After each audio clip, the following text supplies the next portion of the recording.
talaga nung guiding wind coming from Super Prince. I think he had a lot of time to cast that, pero inantay niya until the very last second bago niya kinasayon. Kaya naman first blood for Renegade. Ang ganda din kasi Grabe, tignan mo yung likod, oy, taas! Ay, naku, may bakbaka kagad dapat si Claire ay nakakatras. Buhay pa rin, tatlong miyembro, nandito reinforce mula sa Onyx Philippines. Napaflicker na ito si Renegade. Ikalawang pagkakamatay. Doon sa may bandang likod, lumipad na nga rin dito yung Matilda pero mukhang babalik din lang sa kanyang mga teammates.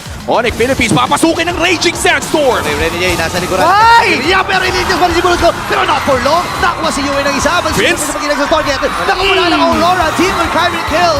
King Kong. Pinagkatihan-tihan na dito pero papasok si King Kong sabay atras. Pagong ay buhay na rin. Ang early game ng Aurora Gaming, a 5K gold lead. Lahat ng pagong ay sa kanila din mapupunta. Pero nakita din natin to kahapon. Nakita natin to mula sa TNC. But this time, celebrate muna for Aurora Gaming dahil mukhang pwede pa nilang ipuwersa ang laban sa Onyx Philippines. Nakakatawa din na makita no na right now Doming Kite really is unblemished.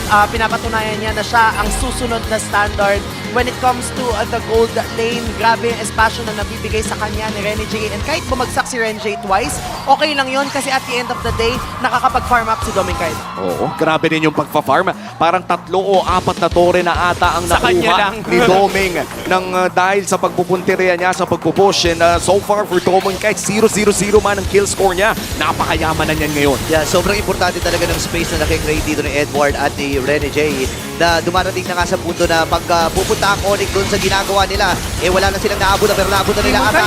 Ito nga si Demon Kite na Wow! kagad. Pasok din ang mga miyembro dito sa Onyx Philippines pero si Edward ay makakuha ng kill at tapos muna yung Super Prince. Pwede pa rin Doming! pwede rin sumayaw-sayaw pero si Iwe kailangan umatras habang si Renegade talagang tinitibayan Bang! na. Pero namatay na si Renegade, David Kirk. Atrasan muna dito ang Super Family and ready ang Rona makipagbakbakan for the next round. So they do have the Avatar of the Guardian coming in from Brusco pero parang kailangan tumama. Kailangan din mahanap ni Kirk yung mga primary targets. At tignan mo yung pailaw na ginagawa dito ni Yue. Half HP na para si Lord pero hindi nila alam kung nasan si King Kong. Okay, sige ko ay nagmamatsyagla pero hindi na aabutan ng Super Family na buhat. ng Tore or mga inhibitor turrets ng Onyx Philippines, malaki ang tsansa na makadepensa sila dito Sakit pero yun. hindi pa rin pwede magkamali. Kailangan pa rin mag-ingat. Sino kaya ang unang magpupul ng trigger? Okay, nandun niya Avatar of the Guardian. Nahuli yung dalawa.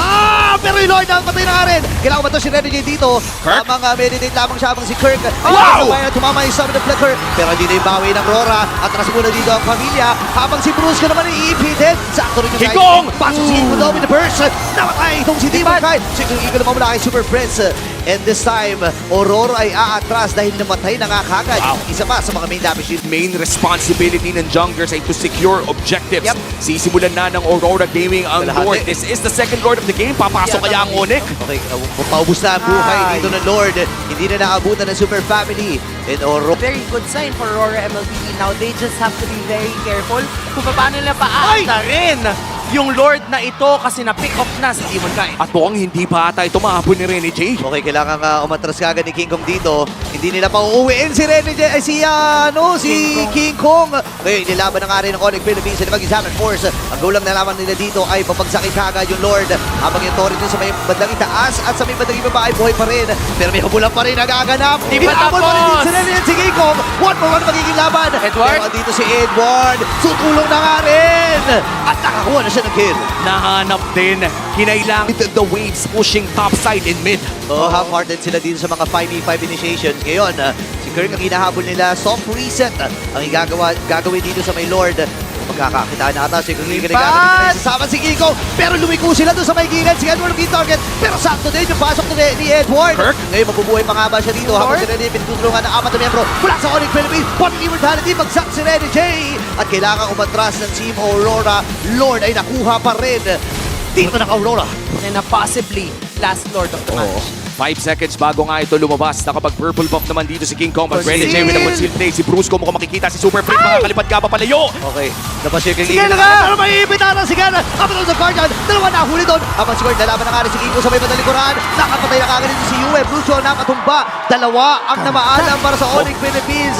Tatapusin na nga ba dito ng Aurora? Wala sila mga hindi. Meron. May katapult, may katapult. Endable na ba ang call dito ng Aurora? Makiklear naman agad dito ng Onyx Philippines. Pero may parating na Isang wave. wave sa baba. Purito, ito na ata yung call nila. So, kailangan ilaban nito ng Onyx Philippines. And si Kirk ay napalayo na nga rin. Hindi pa nakakadikit dito. Dalawang wave. Base lang na ang Team Aurora. At si Sinabako ng King Kong. No one can escape my iron fist!